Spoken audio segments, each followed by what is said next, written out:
Ready for some old school magic? Stay tuned for deck decks and gameplay in the finals of the Brewmaster Challenge. Welcome to the finals, Wizard. Tell us about your final deck submission. Thanks, Guardian Beast. Well, it's a special week for Global Old School because, of course, it's the anniversary of American independence. And for some people in my country, the UK, that would be a sore point. But I wanted to pay tribute to the brave revolutionary heroes and not curry votes from the American voting public by making my deck a tribute to the American Revolution. So it's called 2 if by land, 1 if by sea, which I believe is a slight play on a revolutionary slogan. Sure. But yeah, you'll see shortly why it's called that. But basically, I think my deck was kind of influenced a lot by the new cards that were brought in. I wasn't hugely inspired by what was in white. You know, I could see the logic, but I wasn't kind of blown away thinking, wow, this gives a chance for me to get into a really spicy brewing space. Mm-hmm. With red, I kind of decided I didn't want to play that because as much as that's my kind of home color, it's good to challenge yourself and move into things that are unfamiliar. So that. Sure. And Wildfire Emissary, I mean, on paper, it's a pretty interesting card to think about. But again, I didn't really feel like it was going to push the spice. Mm-hmm. I felt like there was a huge opportunity to go Reanimator. And I've never been a big fan of Reanimator, to be honest. I find it something about cheating cards into play I'm not a huge fan of. Sure. Okay. I mean, it is nice to get the really spicy things in. I had Chris Cooper here in the UK. He got down 3 Nicole Bolasses against me in a proper match. And for the first 2, I was able to lay down a Winter Orb and stop him paying the upkeep cost, which was pretty satisfying. But yeah, so I wasn't that minded to play Reanimator. But then, fortunately, blue and green I thought were really interesting. I've always liked Merfolk Looter. It was kind of the end of my playing days. Portent. It's a really nice little card from Ice Age. So that had a bit of sentimental attachment.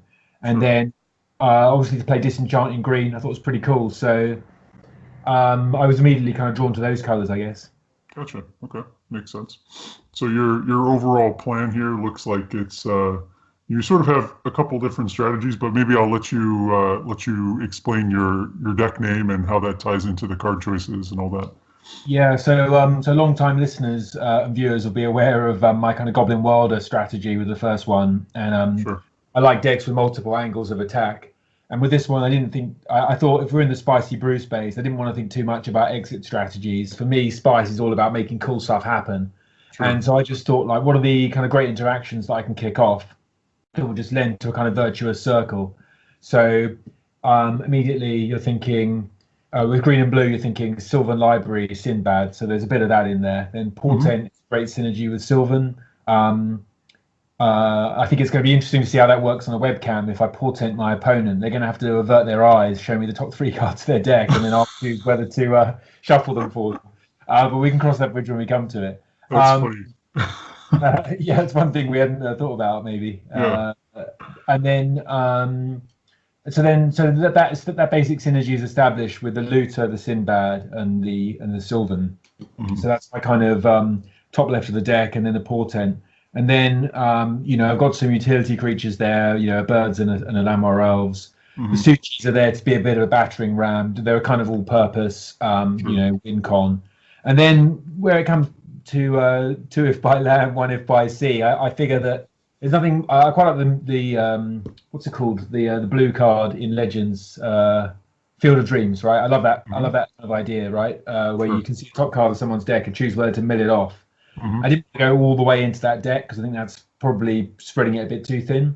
But I thought I love milling off chaff, right? So just thought it'd be really cool to try and make a deck where I could sit there, be deciding whether to loot Sinbad or mill myself, or portent myself, or similarly portent the opponent and mill that away. Right. Or I just thought that would be a really funky little thing. And then mill, it gives me a bit of a win con. Probably if that's going to happen, I need to make the whole deck more control-y, but I thought that might be a bit of fun to put in. So hence like the Merfolk is in the sea, so he's 1 if by sea, and the Mill is on land, hence 2 if by land, and so it removes 2 cards. Then you got Felwar Stones. They're going to be fairly hungry on mana. The Naturalize, a couple of books, because again, I kind of feel that the deck is. I'm hoping it's going to really get humming and just start drawing like a lot of cards. Then a bit of disruption, Boomerang, Avoid Fate, Spell Blast, Unsalmon, Power Sink, Counterspell. So it's not like a highly tuned counter suite, but just enough to my opponent guessing. Put them on the foot a little bit. Brain Geezer, that's pretty standard. Pendlehaven to boost up my 1/1s. And then a bit of jewelry and some lands. So pretty straightforward. But I guess what I'm kind of picturing, for me, like a big part of spicy brewing is just setting up really cool board states. Like if you ever get Vaduran Enchantress like locked down, and you have to worry about decking yourself because you're drawing 4 cards a turn. That's just like a thing you never forget. And I'm kind of hoping this deck plays out well. I'll be like lootering and sinbadding and scatting and bebopping all over the place. Sure, yeah. And if it doesn't, I'll probably have a load of miscellaneous 1/1s down, getting torn apart by better cards. So I guess I'll be interested to see what BJ brings to the table. Yeah, definitely. Well, so with that in mind, right, this round you're just playing against his one other deck, right? So you did actually build a sideboard. So maybe talk to us a little bit about your choices there, right? Because I'm assuming it's at least in some way directed at what you think he's going to play. He's your only opponent, so. Yeah, well, BJ is one of my favorite guys to play against. I'm not really a big fan of sideboarding, to be honest. Like for me, mulliganing and sideboarding are two of the parts of Magic I enjoy least. And fair play to people who can see all the strategy in that. And I absolutely recognise that as legitimate, but. They can kind of, for me, it can kind of, I don't know if they actually add as much to the game as we might like. I've got it's fairly traditional here, to be honest with you. I've got, 4 Tormod's Crypt because it's just so much Reanimator potential flying all over the place. And I think I'd be a mug not to kind of have that covered off. And then I quite like, so I've got 4 Blue Elemental Blast. That's probably a little bit excessive. 1 Life Force to just kind of hose out some colours. A couple of Black Vices in case I don't like playing decks that just sit back and amass cards. Ivory Tower, all that nonsense. Like for me, it's I like to keep the game moving. So those are for that. And then I'm quite a big fan of, and I know this is going to kind of be anathema to the purists, but I like having a sideboard that just allows me to slightly retool the deck while the tournament's in progress, and that slightly speaks to. The lack of reps that I get in before tournament play, and maybe that's a sign of me being not sufficiently kind of serious enough. But sometimes it's really nice to kind of have a card that's a one-of in your deck, and then maybe have another 2 of them in the board, and you can kind of just turn up the volume on that card. And sometimes the card's really good for you on a day, and other times you're just not feeling it, and you can take it out and rebalance the deck slightly. So, in that vein, I've got a couple of Unsummon and a couple of counter spells, because I might just feel the permission thing isn't really pulling its weight, or I might feel that it's really kind of doing the business. Obviously, the Unsummons kind of useless against certain creatureless decks, although I think that's probably unlikely. So, yeah, I guess this is kind of a fairly unconventional sideboarding approach in some respects, but for me, it's just allows kind of more exploratory and more kind of improvisational gameplay. I wouldn't say it's not kind of full transformational, just about shifting the emphasis of the deck. Sometimes on a day, you feel like certain cards are really coming through for you, and other times you just not feeling them, and so and that's how I like to play, kind of feel the vibe. So it's all good. Yeah, I like Unsummon quite a bit, especially if you expect there to be reanimation strategies. They're really quite good against that, I would say. And so having access to 4 of those, there's 2 in the main board and 2 in the sideboard, and that seems quite good actually. And obviously it goes well with counterspell. I mean, obviously something like Memory Lapse would be pretty sweet in this deck if we're talking about cards that don't exist yet. I've always loved Memory Lapse. It's such a cheeky card, and just to Memory Lapse someone and mill it off the top would have been a really nice synergy to come into the deck. But I understand in your wisdom, Guardian Beast, you've only seen fit to kind of bring certain cards back. So that's kind of how. So I just thought it might be a fun, spicy pile, really. See how it goes. In the worst case scenario, I can probably use the portents to dig for some guys. So a few creatures down. Well, looks good. And I wish you luck in both the match and in the voting. So, Thank you very much. Anything else you want to add before we close this out? Well, apart from my gratitude to the people who voted for me, and indeed the people who voted against me on previous rounds, I hope people have. I'm gratified that people have picked up on my slightly unorthodox approach to spicy brewing, and it's been a lot of fun. I'm hoping we get a decent gameplay in today. Awesome, thank you. All right, thanks, Jonas, and we'll see you soon. Thanks, Guardian Beast. Yep. Welcome to the finals, Wizard. Talk to us about your final round submission. Oh, thank you. I mean, it's it's great to actually be in the finals and against Jonas. It's totally unexpected, and I want to thank all the people who voted on my brews. Actually, I know that I cast at least one vote on each of them, but it seems like at least a couple of more people have voted. So I'm really grateful. Sure. Yeah. I mean, this brew challenge was really, really interesting. I liked the way that the Guardian sort of switched the alpha card pool, sure, and made some new additions. And of course, Reanimate seemed really good. There was a bunch of artifact hate, since there also disenchant was removed and so forth. So I think my main two routes to go would either, like, it opened up for the mono green land destruction deck with creeping mold and so. But I felt like this reanimate spell, unlike the shallow grave I played in the last challenge, could actually get me into a brew of reanimation, which I think is really interesting, because the main issue with reanimate decks, in my opinion, is that you only utilize the creatures, which is often like 12 to 16 cards in your deck, after they actually are in your graveyard. So that's the only point in which they're useful. Sure.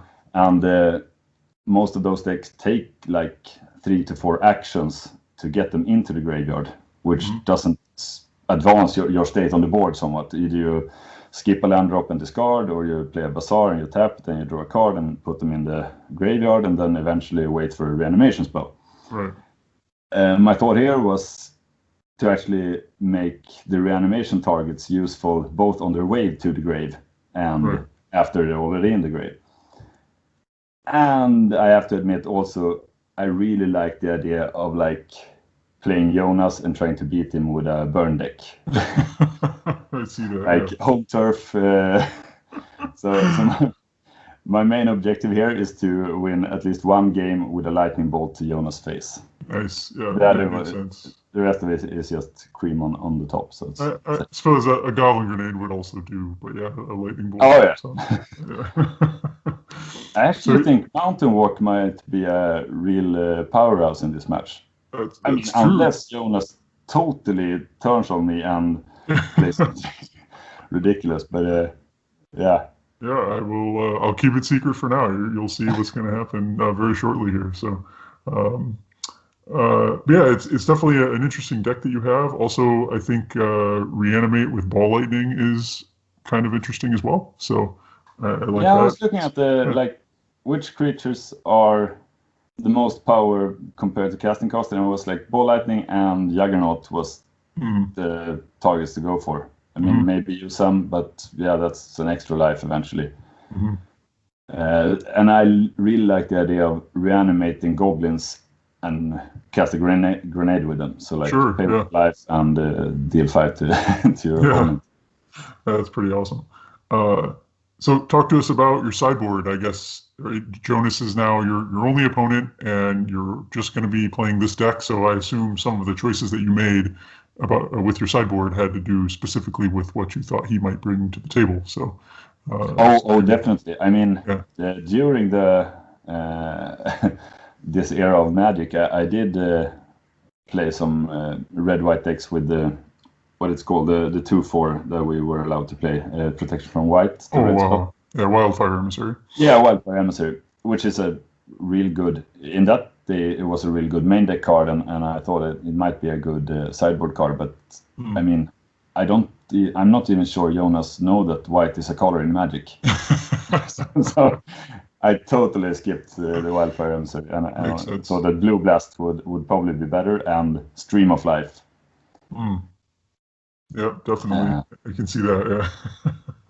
Yeah. And then Naturalize, of course, for lack of disenchant, and since I'm already playing a green Berserk in the deck, I felt like if he comes up with something, Triskelion would be really bad. So I think Naturalize is mainly there for Triskelion. And then Vendetta is just to get the org to be able to plow through, actually. I see. Yeah, that makes sense. And then you've definitely got some additional blue blast to go along with your Stream of Life if he's on red, right? Oh yes. I mean, I do have this fear in the back of my head that he is going to totally shift on me and mono black or something. Right. Awesome. But so be it.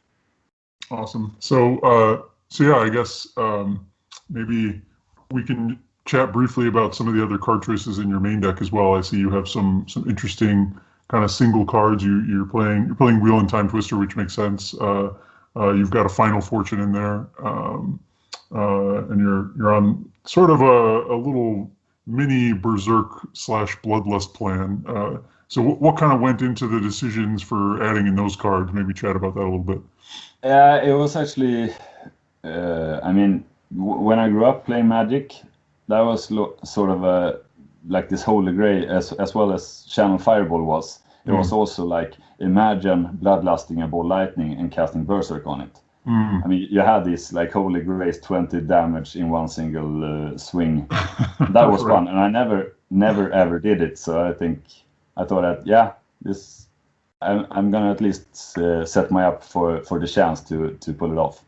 That makes sense. Yeah, I definitely like those cards, and if there's any place where you can pull it off, it's probably in a challenge like this where everyone's trying to do weird things, and exactly. I mean, I expect very little sort of like interruption from my opponent towards my plan, as well as I'm not interrupting his plan either. So it's more like a race to whoever pulls up the 20 damage first, right?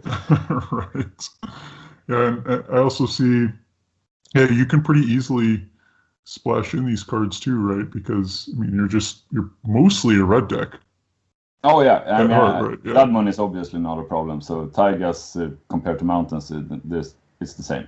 Right, and yeah, so you got roughly 8 or so of every color, so it's actually pretty easy for you to splash in a few cards here and there. That one Berserk seems incredibly easy to cast, right? I mean, that's I mean, I hope so, and then I might end up with that Berserk and no green mana on the table, which would have been the killing blow. But yeah, I really hope sure, yeah. I think if my guess is right here, that Jonas is on some kind of a quick deck regardless of colors, I guess it will come down to whether I have enough life to reanimate the number of times I want to. I really want the chance to fork a reanimate as well, and pick up 2 ball lightnings. Sure. So that's the inclusion of the 2 forks. Nice, yeah. So that's like you pay for 1 ball lightning, you get 2 ball lightnings, huh? Yeah. So you're doing there, yeah. That's pretty great.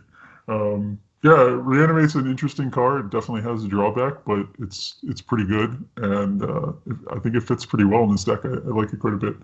I like like I started out with. I like the fact that you're not only hinging on reanimate. You can use the spells either way, and maybe just worst case reanimate the Goblin on the Flag and don't have a grenade. I mean, it's not like the last game with the big boys who were reanimating deep spawns and right. those kind of things. But I'm keeping it low to the ground. Mountain walk though, not to forget. Yeah, that's right. Yeah, that may be a big player here. And one other thing I'd point out about Reanimate is it's actually pretty good from a anti-reanimation strategy, because you can actually target their stuff too, right? It's any graveyard. So it's kind of an interesting card to play. You can do the same thing with Animate Dead, as well, I think. Yeah, absolutely. But I agree. I was contemplating whether I should include one Vendetta or so in the main board just for the reanimation targets. But I figured lightning bolts and grenade would hopefully be enough. Sure. Yeah, makes sense. Well, I mean, worst case scenario, I cast a berserk on his creature and then reanimate it next turn. that's true. Yeah, I guess you kind of have that's almost like a makeshift vendetta, right? Because it hits you in the face and then and then it dies. Yeah. That's great. Well, yeah, any other remarks that you'd like to make about your deck, about the challenge, anything before we jump into your match here? I just want to say that thank you for this challenge. It's been really interesting. It has been like a great break from the thoughts that ordinary spins around in your mind regarding old school brewing, and just, I mean, the fact that just getting 1 or 2 or 3 cards extra changes everything so much. It's so interesting. Well, yeah, I'm glad you enjoyed it, and yeah, good luck in the voting and good luck in your upcoming match. Thank you. Your ridiculous tribal All right, deck. welcome to the Brewmaster Challenge, hosted by the Beast of the Bay. I'm Mike. I'm joined again by fellow Beast, Topham. How's it going, guys? I mean, you ready for some magic, man? Oh yeah, I'm super stoked. This is definitely an interesting match. I'm excited to kind of see where the finals really took this Brewmaster challenge. Yeah, it's I think definitely these two are pretty well known for brewing some crazy stuff, and I think throughout this challenge in general, they've had some pretty interesting stuff that they've brought to the table. So, well, I'm not playing any lightning bolts today, if it makes you feel any better. We've of course, everyone's already seen their deck lists at this point, so we've got some, very sort of crazy things here. I would say, I think just personally, I kind of like Johnny's deck a little bit more. Overall, just it's got a interesting, like, made for in adding the cards for this challenge, taking some cards out and then adding some different cards into Alpha Beta Unlimited. There's sort of this like reanimation idea that's kind of pretty heavy when you look at the cards that were added, and I think Johnny took it to like this very interesting place as opposed to just your standard reanimation deck with looter and all that kind of stuff. So it's kind of an interesting direction that he went in. It's almost like a suicide red aggro in a sort of way. I love it how there's that natural interaction between ball lightning and reanimation. Just in that ball lightning is literally putting itself in the graveyard for that to be a target. So it sort of circumvents the whole looter or Jalum Tome sort of pathway. Yeah, for sure. And then Brother Jonas over here, he also has an interesting concoction. It feels like it has a lot of different paths to victory, I guess, if you really look at the list that he has. He has sort of a mill strategy, but also that sort of thing. So as well as Suchis and other stuff. So it's got a few different interesting paths. So I think we'll see an interesting match of Magic no matter what.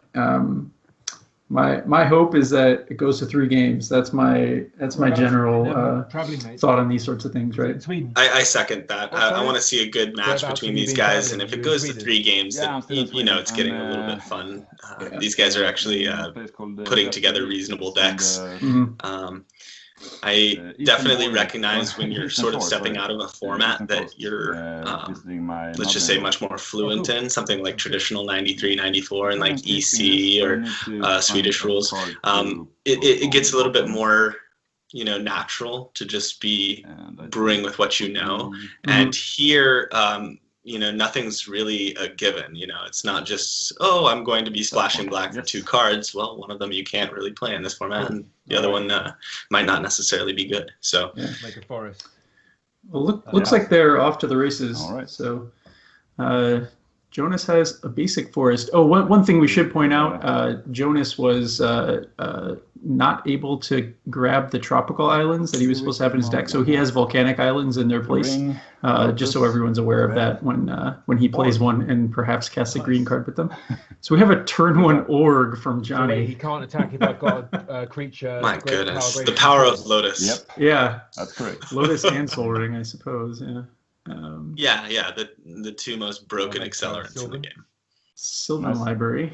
Yours. That's a reasonable Magic card, but so org is if you can't block or attack, if like I believe power greater than 2, or is it less than 2? Bloodlust and Berserk. It doesn't really matter right here, does it?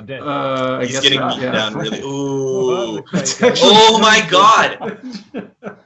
All right. Are you kidding me? So is that 18 damage? No, is that the full? That's lethal. 20. Well, at least Yeah, you That's don't know lethal. what Oh my God! This could be a pretty short. That was a turn 2 Oh, yeah, win. true. I have no idea. well, I mean, it wasn't red. So my words from before are maybe unfortunate, wanting this to go to 3 games. But I guess it's still possible. But that seems like a quick one. But yeah, exactly. Well, I hope it goes a little longer. That's Thanks to these exciting. timestamps, it looks like it's going to be. So there we go. Fair enough. But yeah, I guess it is cool to see that though. Look at the potential. Actually, in Johnny's interview, he was discussing, kind of the ball lightning, bloodlust berserk that he always wanted to try to pull off when he was a kid, and this is just like one better than that, I guess. Basic forest. Sort of. Brutal. It's pretty crazy. Once again, just kind of demonstrating the value you really are getting with a card like Org.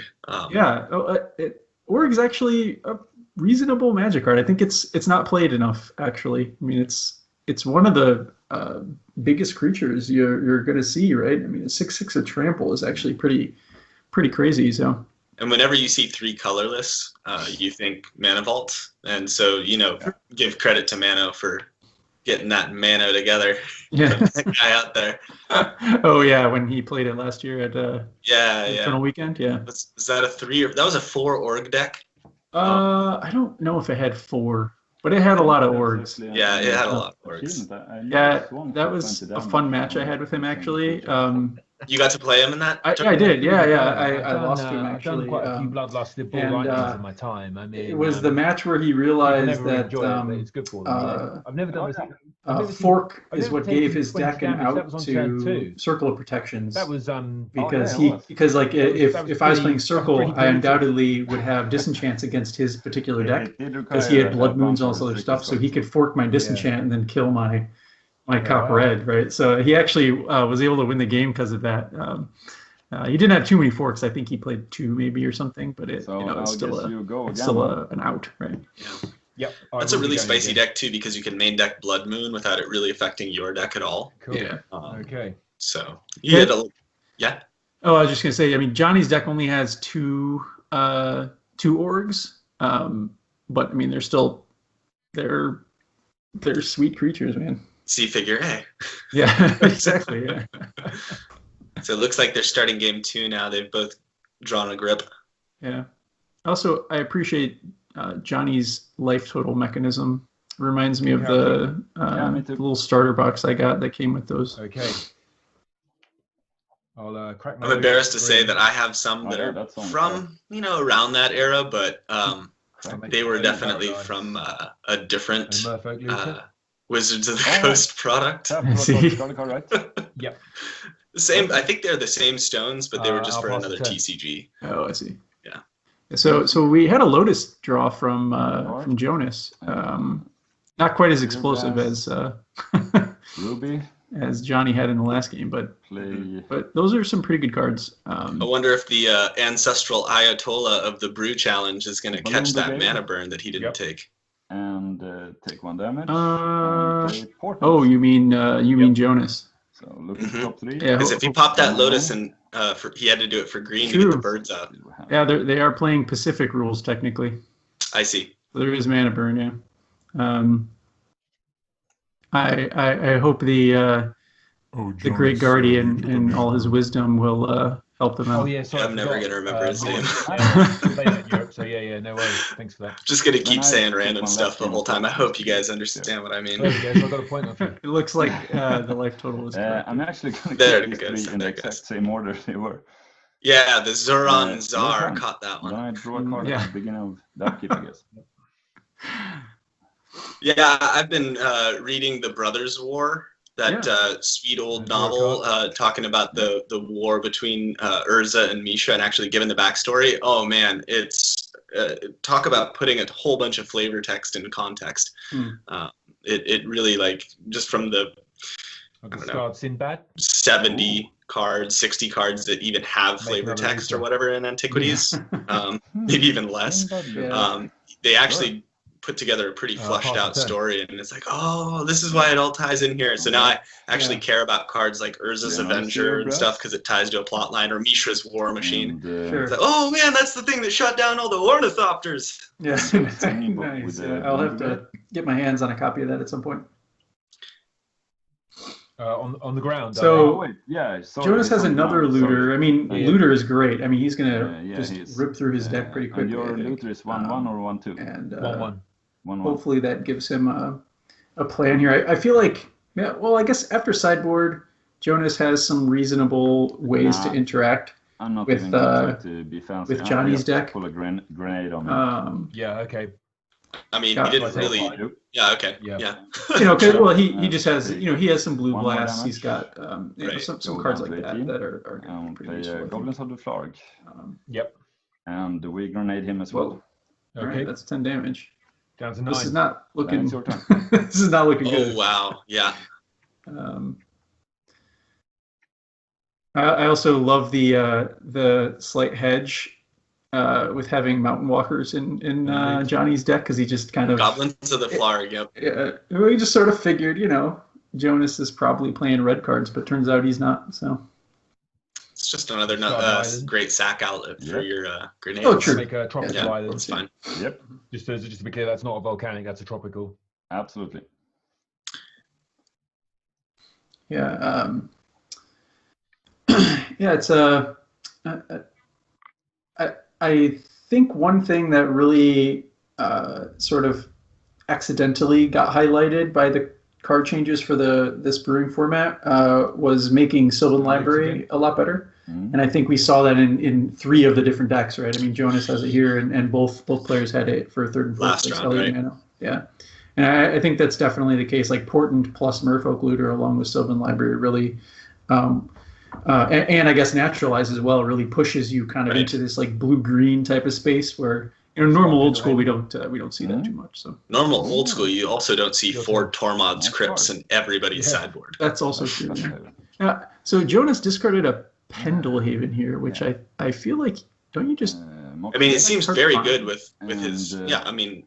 Take 2 more, so I'm done. Keeps him offensive, keeps him blocking. There's a lot of value there. I'm not sure why he pitched that.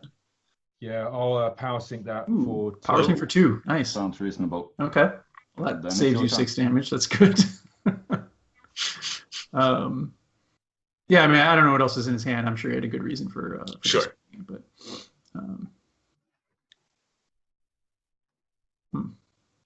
So Portent on me. Oh yeah. I mean, this still doesn't seem great for on your opponent Jonas, right? Games. No, he's definitely has a lot of pressure being put on him, and once you're down below 10 life, anything is kind of amusing. Yeah, you're basically in range of anything. Although it looks like Johnny has like 1 card in his hand, so maybe the You know how that deck works, though. You explode off using like a little goblin and something like that, or you get the ball lightning and then you blood rush. What I can't remember which one that is. Whatever that card is. Bloodlust. Thank you. I mean, that's 10 damage right there. That is true. He still needs another red source to do that, but I mean, you kind of just build your hand. And, Jonas just kind of is dirtling around trying to assemble something with the looters. Right. He might just open the pathway up for Johnny. Order. And then I'm gonna. It still does, like you said, though. It seems like he needs a few more cards to make anything like that work. So there is a little bit of time for shenanigans. He's got 1 or 2 cards. I still can't quite tell. Surprising again, but it's not too many. So I'll make Forest. I'll attack you for 1. So he discards a Suchi there. I mean, I imagine what must be going on, I guess, is like he must have draw a card. Just things to protect himself with. I'll draw 1 for my person. Also, Suchi is not amazing, right? Like he has nothing to sink the mana in if it gets shattered. Right, yeah. Actually, I should look at damage. Johnny's list. 13. And I'm gonna try to time twister. Oh, a time twister. He's not running that. He's got the naturalized from the side. Yeah, time twisters here is really good for yeah, you're gonna Johnny, get that's your for loot back. And it resolves. Yeah. Yeah, I wonder what Jonas had in his hand there. Those are just interesting discards off the looters. I mean, I trust his judgment. He knows how to play these I like weird brews pretty well. Alluded to in the previous episode. I like the way Mike took out Ancestral for Portent. Yeah. Like Portent. Maybe he's just thinking that he'll draw that counter spell. It doesn't look like Johnny's really doing anything this turn like a lot based on his mana right now. Although he hasn't played a land, so he could explode off a little bit this turn. You could argue whether I guess maybe what he could have had was just you could definitely argue maybe another blue blast or something in his hand, or cards like that. So he couldn't actually counter the twister, right? Sure. And he thinks that he might be able to have that avenue here on the draw 7. Yeah, but I totally agree. Well, I mean, he didn't really have a choice, I guess, is what I'm saying. But he's not reanimating anything now. That's boring. That's true. Yeah. Now those are all hopefully, not dead, but he's got to set up his graveyard again. I think we want to give it at least 20. Once again, time twister hating on reanimate.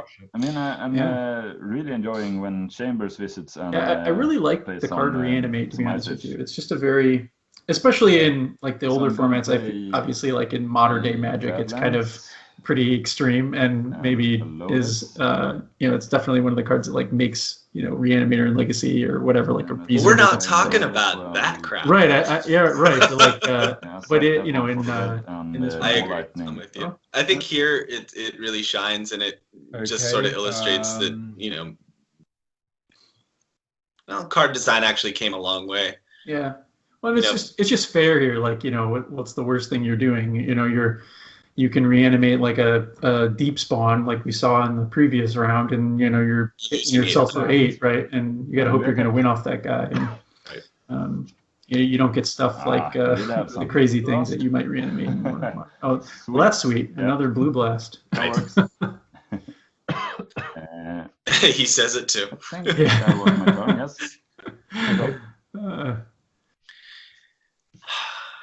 Blue blast has been probably killing ball lightnings for a lot of years, that's for sure. Yeah. So you a fan of Richard Thomas as an artist?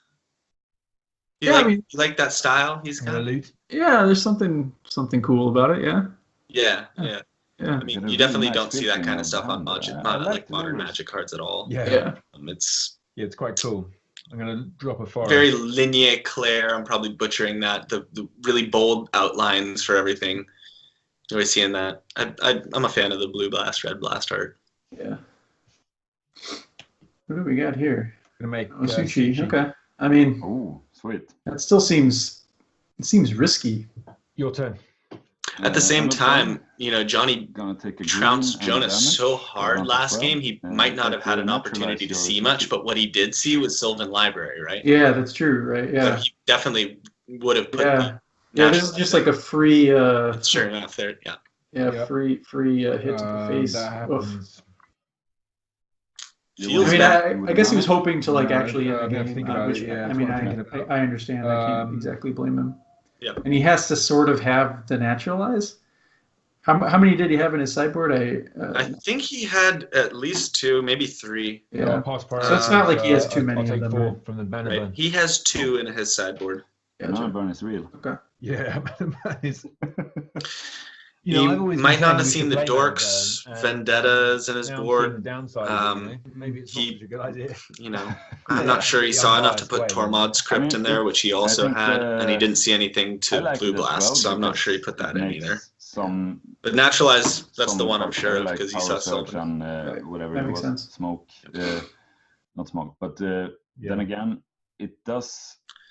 incentivize people to play even more factories and books. Yeah, I think they're lamenting the mana burn of this format. I think Jonas is they don't play with that in the UK. That's right. It's generally like it's Swedish rules with extra reprints usually. So. Playing Volcanic. Well, just kind of getting my ass kicked in the summer derby a little bit. I gotta say, it's just fun playing with the different rule set. I'm not mad.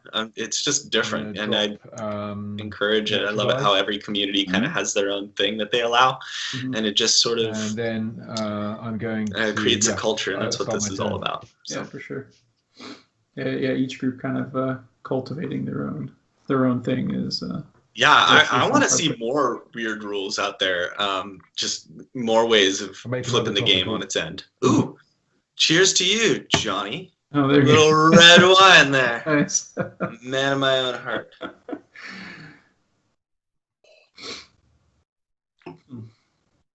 Yeah, I mean, so is Johnny's sort of down on cards again? I think he has 2. Yeah, looks like he has 2 cards. I mean, that's an okay place to be, I guess, if you're Jonas. Like, it could be worse. Mm-hmm. Do you have an eye on what's in Jonas's graveyard right now? It looks like a naturalized, and then I can't quite tell what's under that. Is that a Suchi? It's a Suchi and a forest, and I think it's a portent that we can't really see. Gotcha.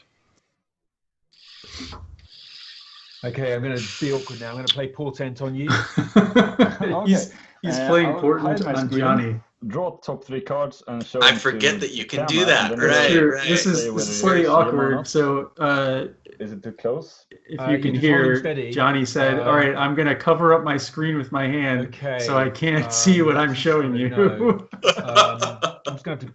Yeah, give me put him down and make a decision. I'm not sure how you actually manage if he wants to just put them back in whatever order he wants. I'm not quite sure what you do, but I'm sure they'll sort it out. If we have Naturalize, Ball Lightning, Lotus, and Twister. Okay, so we get to take a look at the bin. And then, can I look at your hand again? Sorry, note your hand. There's 3 cards. There's reanimate target. The try, right? There is, yeah. I mean, I think those are all just like fine cards. I mean, the Berserk is maybe questionable, but Bolt is good, and reanimate kills you, right? So I don't think you can even leave it on top. So I think he probably shuffles, right? Yeah, reanimate. He just brings back Ball Lightning, and I mean, you can block it, I guess, but then you're dying to the Lightning Bolt, right? Like the combination kills you no matter what. I think so. Right. Unless you have, a million Blue Blasts. And so he's running. Let me take a quick look here. Yeah, I think Jonas is. No, I'm fucking curious. Just deciding. It's a real tough one to think about. I'm going to shuffle your library. All right, and then I shuffle this green, right? Yeah. So no, and Johnny's running the full complement of Blue Blast. Shuffle in. Oh, Johnny is. Or, I'm sorry, Jonas. Oh. All these J's. Would you cut it out, guys? That's true. Yeah. This the finals here could not have had a more confusing name set, but Should we be saying Yanni? I'm not sure. then I think it's like some weird singer. I'm not sure about that. Maybe. I'm too young. Is Yanni even a singer? I just recognized that name from somewhere. Your turn. I'm not old school enough. Yeah, I guess not. And I draw a card. All right. So we're watching them both draw cards almost at the same time, but that's because of Portent.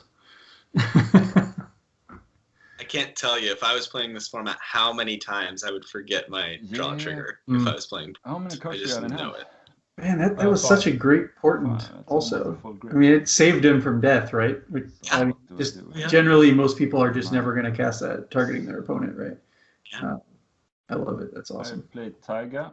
We've been playing a limited format where we just play with a stack of magic cards. You can put a land into play every turn from exile, just a basic land, but the whole stack is just spells.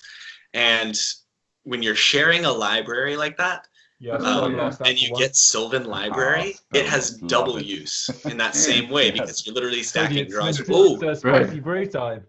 Yeah. Some He spell blasted I got his totally lightning wrecked by bolt. last Fish World spell Cup blast by is Breda a Andrea. great counter spell. Oh yeah, It's a hard counter. Spell Yeah. blast, and I even spell blasted Lotus my first turn. And people play cheap shit. Yeah. Jonas was talking Yeah, you can during go. the interview about how his philosophy of sideboarding is often not changing the deck very much, but you're just trying to like push the emphasis one way or another. And it looks like that's what he did. He brought in a lot of these spells, just extra counter spells that he had in the board and whatnot to kind of shore things up. I'm gonna portent myself. Oh yeah. And these looters just let him get rid of excess land. Yeah, portents and looters and right. Yeah. I do have some. It does make his turns take much longer. Oh yeah, that's all right. Thanks though. Yeah, let me know if you see any. That's true. Then again, it makes it much more of a player decision-based deck, which I always find more fun, much more difficult to play.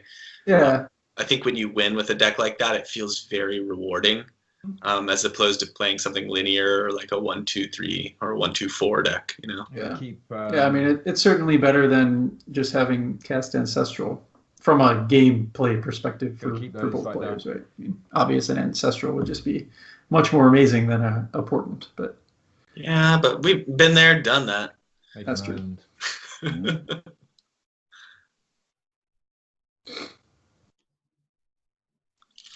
Pass the turn. Passes the turn. Okay. Right. On top, upkeep, draw card. Yeah. He's been at 5 for a while. He's slowly whittling down Johnny's life total.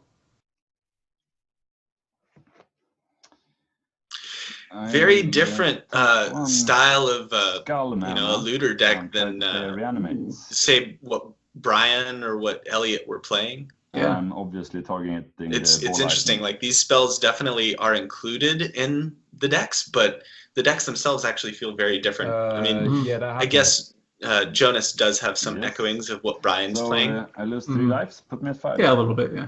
Yeah. Cool. So he cast a reanimate. There it is. Awesome life. It smells. It's got a ball lightning, and we have another blue blast. My nose doesn't see me. Man. Well played. His nose doesn't deceive him. I'm just wondering how I get my voice to be that awesome, gorgeous baritone of Johnny's. Yeah, it's. These guys have been to finishing school or something like that. I've got this bastardized California monotone. I gotta get rid of. Oh man, that Pendelhaven is great actually. That speeds us up quite a bit. Right? Absolutely. To the face. Yeah. Are you Pendelhaven? Yeah, Pendelhaven 1. Yeah, it takes a whole turn off this. Right. Yeah. Well, yeah, that's really good. 1.5 times now. Thank God there's no time walk in this format. Yeah. Your turn. I mean, I guess it just depends on what Johnny draws. I mean, we don't know what's in Jonas's hand either. Last but hooray. I draw a card. This feels like one of those gambly Final Fortune kind of moments. Yeah. Is that the card? I keep forgetting the names. The red one, take an extra turn. Nice. Yeah, Final Fortune. Yeah, Final Fortune. Thank you. Yeah, it looks like Johnny won that. Wow, pull that out. That's the most he simply attacked with merfolk looters. That's all that he did. All right, now I actually need to consult my. Like I was saying, different routes to victory, right? He's got some Millstone. He may have boarded out Millstone. I'm not sure what his plan was. Millstone maybe isn't very good because of the random reanimates and things like that are floating around in Johnny's deck. So maybe he took those out, but maybe he's supposed to be milling himself. I mean. Doesn't seem like that. I'd cut him. But I kind of wonder. I still, in a way, sort of question the Suchis. Like he doesn't have a great way of sinking the mana. I wonder if that was just an oversight because of. I think he probably didn't know a whole lot, right? Oh, he didn't know. He didn't. Oh, that could be. Yeah, I'm not sure. But also, he didn't see a whole lot in the first game. I mean, he died to an org, right? And so I mean, he has a berserk, but you don't know what other green cards he's actually playing. So let's see. I'm taking a look, seeing because it looks like Johnny's spending a little bit more time on his sideboarding right now. Mm-hmm. Obviously, he has more intel on what Jonas is playing after this game. Right. Taking a look at his stuff, I wonder he might be going for his Tor mods at this point. He's probably also putting in his rebs in response to how much blue stuff Johnny has or Jonas has. Wait, you think Johnny's bringing in the Tor mod scripts? I mean, you see how much stuff is getting put into his graveyard, and then if he's just recycling that with like a time twister, that could be brutal. Yeah, maybe, I guess. I mean, I feel like Johnny's deck just has to be the proactive one here, though, right? Because if you let the game go longer, even if you're, trying to exile some of their stuff. Yeah. So the rebs definitely come in. The naturalizes stay in. Yeah, Reb definitely should come in just because of you have to resolve those ball lightnings and those goblin grenades and stuff to correct or those orgs. You don't want your org getting blue blasted, right? So true. I'm not the age-old problem. Oh, just ancient problem. He has Stream of Life in his deck too. I'm wondering if that goes in against the aggro. Too slow. Jonas has Stream of Life? Oh, am I reading it wrong? I am. Johnny has the Stream of Life. Gotcha. Okay. He definitely not. I don't have him up. I've got. Right. I'm just looking on my. I've got your lovely face over here on my other monitor. Oh God! Don't. Why must you place these burdens on a troubled mind? To bring in more cards. Sorry, I just summoned Grima Wormtongue there. Feeling weird. 13, 14 in your sideboard. Pretty sure it's got to be 15 at all times in the sideboard. Yep, no problem then. Yeah, they actually brought up an interesting little tidbit here with is that sideboarding like, rules. An Atlantic thing or what? They recently changed. Well, not recently. It was current Wizards rules. Maybe 5 or 6 years ago. But oh wow! I didn't know. I hear the King of Krug speaking right now. I probably. And a good Magic player would voice argue is so deep. that it's easier to actually keep it at 15 and don't. The Ornithopter Oligarch. Wow, these are interesting iterations you've come up with. You'd think you just remember something as simple as. No, you can't remember it. Not gonna happen. Yeah. Somebody amnesia'd me earlier. Yeah, I thought I'd seen that face before somewhere. Anyway, so they were discussing whether or not Johnny could just like board in extra cards because he just didn't know what to take out, and you can technically do that. Like at this point in Magic, you don't even have to have a 15 card. Like it used to be where you could have a 0 card sideboard or a 15 card sideboard, and it had to be one or the other. And then when you sideboarded, it had to be an exact 1-for-1 exchange. But like I forget what year, but like 6-ish or so years ago, they switched the rule up so that you can have up to 15 cards, and when you present your deck for any sideboarded games, it just has to be a legal I would quite like to have played Red. So, and legal Magic decks can obviously have over 60 cards. Yeah, exactly. So you can just jam in your whole sideboard if you want to. And but it's like then Final Fortune is just like a not very good twiddle. Just like actually you were mentioning the Brothers War earlier, and I know Kevin kind of did that for his Brothers War deck because he started with 75 cards, and then he would unsideboard 15 of them afterwards, and then that's totally fine, right? But that's a more recent change to the Magic rules. So. You definitely shuffle them all in when you're doing a transformative sideboard. I did that at Chalice. And you have to make a mental note of what you're going to take out in those circumstances, but it's so fun to just take that whole stack and just go plonk it on in. They have no idea.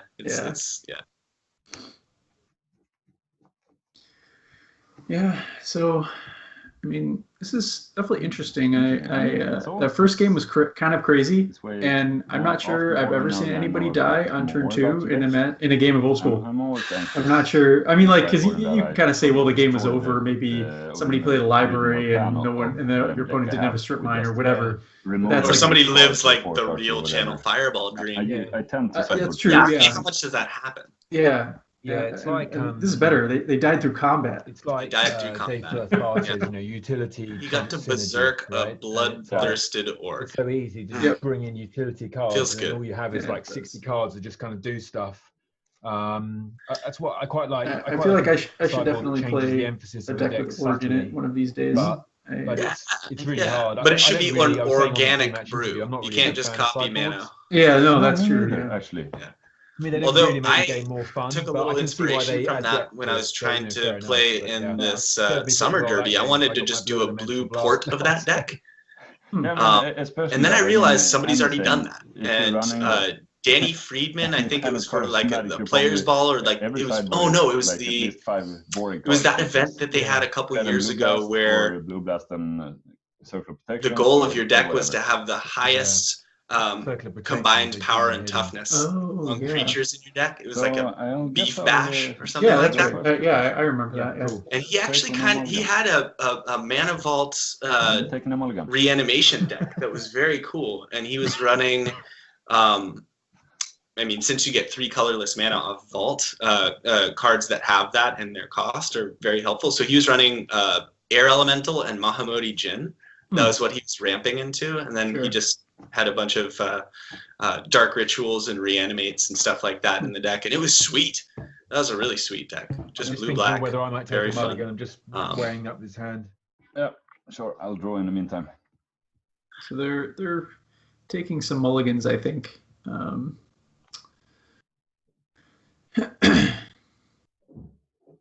How do you feel about the London Mull in old school? I think it's great. I think my favorite part of it was learning that the UK guys had not experienced it yet, which is sort of funny. Of all the groups, Right. so this I think this match was the first time that Jonas had done it. No kidding. Yeah, but yeah, in general, I think it's great. I mean, it just turns more, games that wouldn't be games of Magic into reasonable games of Magic. Like, I mean, there's still a downside. It's not great, but you're at least, you can, you're just a little more likely to actually have the ancestral, and then you're like even on cards again or whatever. And I think that's. I think it was. I mean, other formats a totally different question, but I think for old school it's pretty safe. I've yet to see it be out of control. I mean, a pretty small sample size, but it seems fun. Yeah, I mean, I definitely had some games when I was playing in the Derby where I got to take advantage of the fact that like I went to 5 and then I had a balance in my hand or whatever. But it wasn't that like, it actually made the game more even. Otherwise, I probably wouldn't have had that card, and then I just would have probably got crushed. So that's a good point, though. I hadn't thought to use balance in that way. That could be pretty gross. I'll portent myself. Oh, nice. All right, some solid 1-mana cards being played here. Absolutely. Yeah, it's hard to say because a lot of people have been playing a lot of the same cards. I think that it's one of the blue cards that was added. It's either Portent or Merfolk Looter that I think has made the biggest splash in this new format here. The mulligan down to the bottom is now back in the deck. The Supreme Mufti, in all his wisdom, definitely chose those cards well. Once again, it's all working in concert together. Portent, Merfolk Looter. Yeah, one card that I I just kind of wanted to have a bit of fun with it, draw some cards. I know that guy. There's a card from I want to say it's Tempest. Yeah, I think it's you have about 6 like Manta Ray or something. And then you're probably winning on filtering. Manta Riders, I think, but it's basically the Merfolk equivalent of Goblin Balloon Brigade. Yes. But a different Merfolk was chosen instead, and that is Merfolk Looter. I will. Yeah, Looter's fantastic. I heard Jonnie ask earlier. Once again, one of those things where we haven't seen that card in a while. Probably need to take a read. I think he said he thought it was a 1/2, and I was sort of thinking about what if it had been printed as a 1/2. Then you have like limited blocking potential and loot at end step. That seems very good. That would have really made that card insane. I think it's very fair where it is. That's interesting. So just a land, by Jonnie, and he just says go. Or sorry, Jonas. He just says go.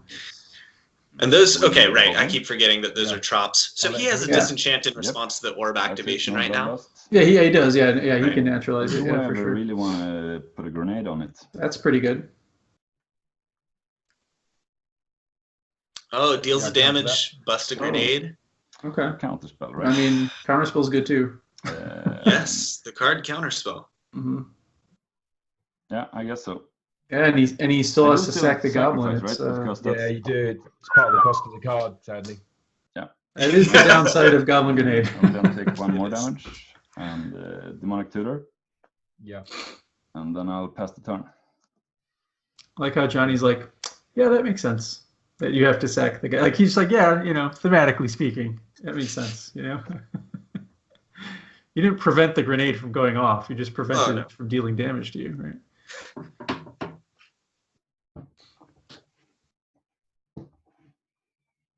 So, this might just be my ignorance here.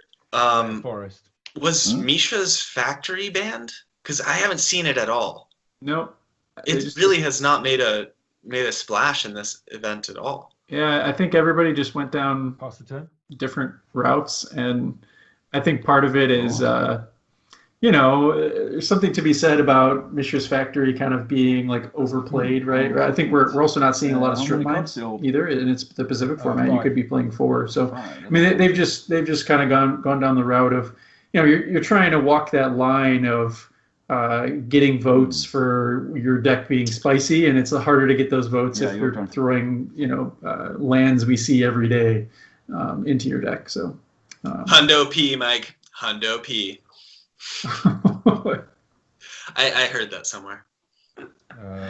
Pass the turn. But yeah, so it's definitely control decks facing off.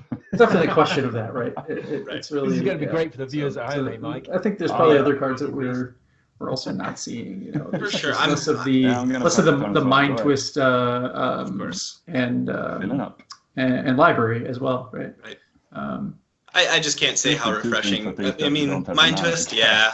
Library, yeah. Restricted cards, but I'm so sick of seeing Mishra's Factory. I'm so sick of that damn card. And a turn. Just me, but it's refreshing to see this whole interaction happen without having to worry about wrecking your mana base to play this defender that pretty much hoses aggro. Yeah. Oh, so many choices. End of turn, I will actually flip my Chaos Orb on your tropical island. Down tap. Oh, that's interesting. Okay. He must want to resolve something good. Yeah, I use my Seed of Wrath. Yeah, no worries. Yeah. Wants to get rid of that blue blast mana. Yep. And then I will also. That's a good hit. Red Blast the Looter. I definitely boarded in those red blasts. That's good. Then I'll untap. It's pretty good. Mox Jet. And okay. Yeah. He wanted to resolve wheel. I see.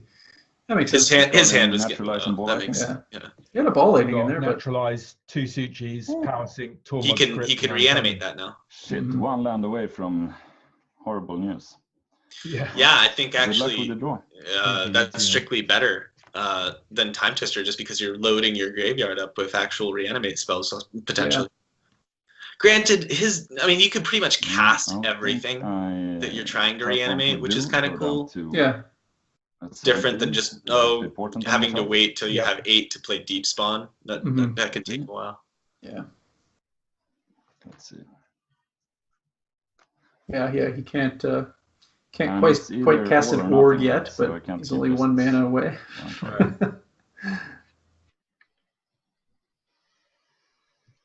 Yeah, I think we've seen him reanimate Ball Lightning more than anything else. I think it's a fantastic target. It puts itself in the yard for it to be reanimated. Yeah, it's really cool. I'll keep it on top. Great tech.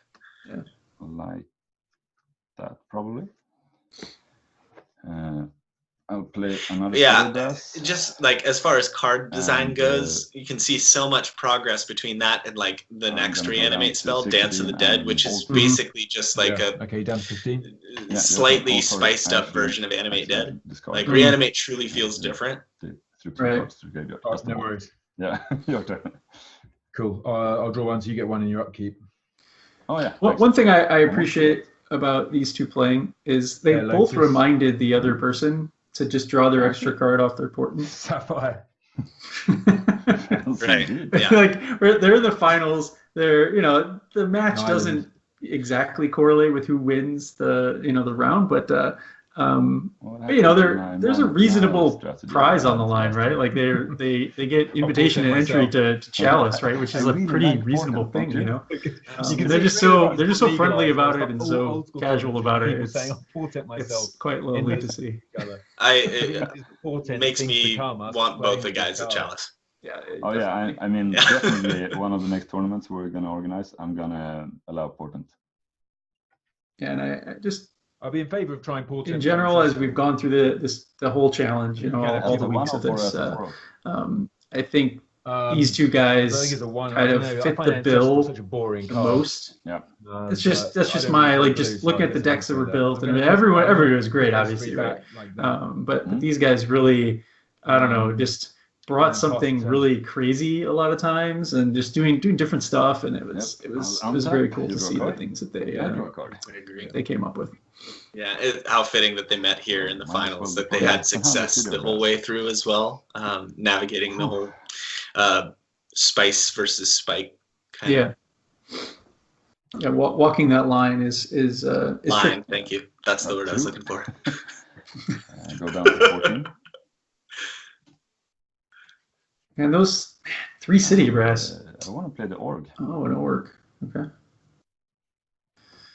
Yeah, those cities are taking a toll. Yeah. Actually, it's bigger than it. Once again, like you said, love his life counters. It's so easy to read those. Those are 5s, those are 1s. That's true. Yep, that happens. Yep. Yeah. Then I'm gonna. I mean, there's no reason for him to counter that if he can just destroy it with a Beb. So he might as well just leave his counter mana open and see what happens, because that takes him off a counter spell. You'd have to pop the Lotus to do it. Reanimate something. Right.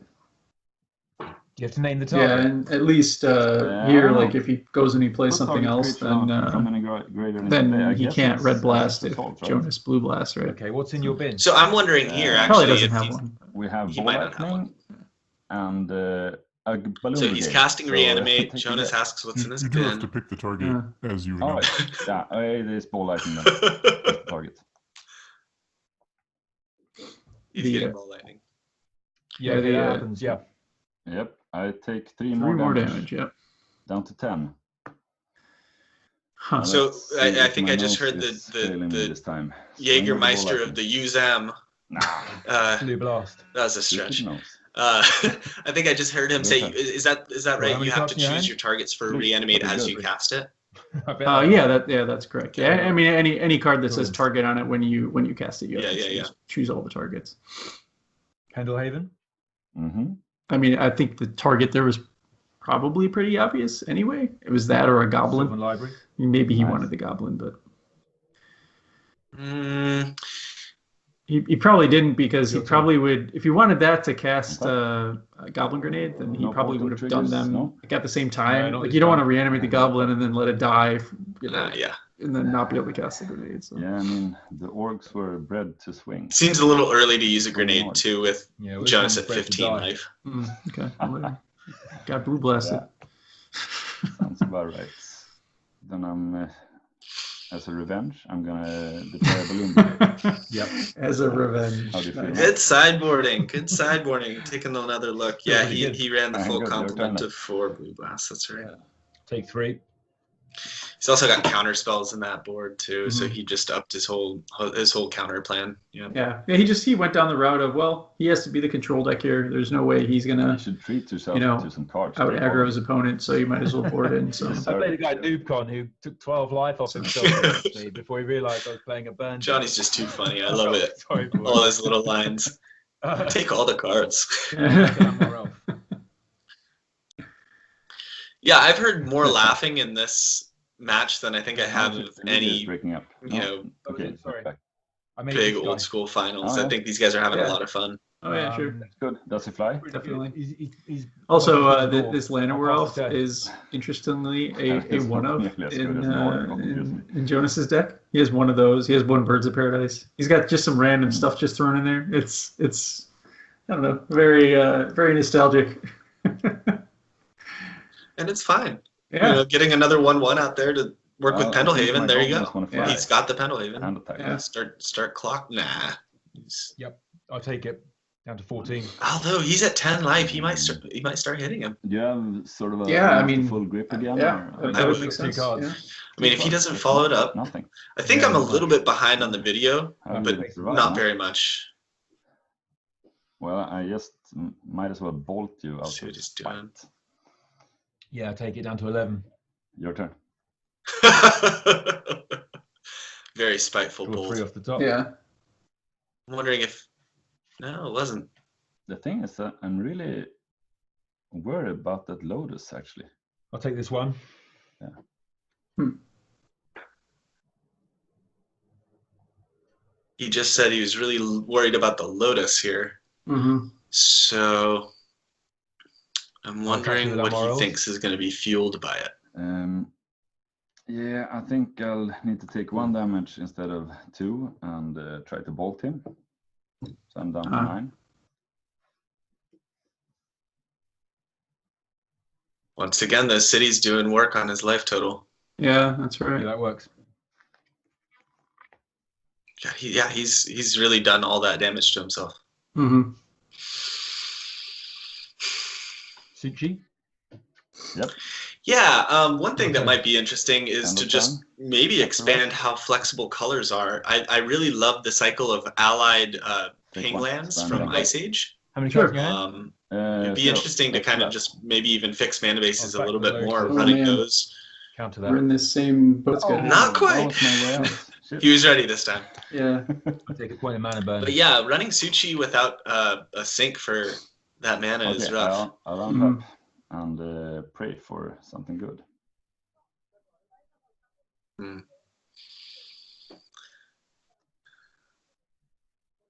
Is he at 8 or is he at 7 and he's just moved that other one away? I think he's at 8, right? I think he's at 8, yeah. Yeah. And I'm at 8. That's not much. Yeah, okay, it's getting interesting though. One blue or green up from that tropical island that looks suspiciously like a volcanic island. And does he have another naturalize left? That was the first. That was the second game when he naturalized the other one, right? Right. Yeah. Right. And he wheeled. He didn't twist her in this one, so I'm pretty sure that he still has 1 left. He has 1 left. Yeah.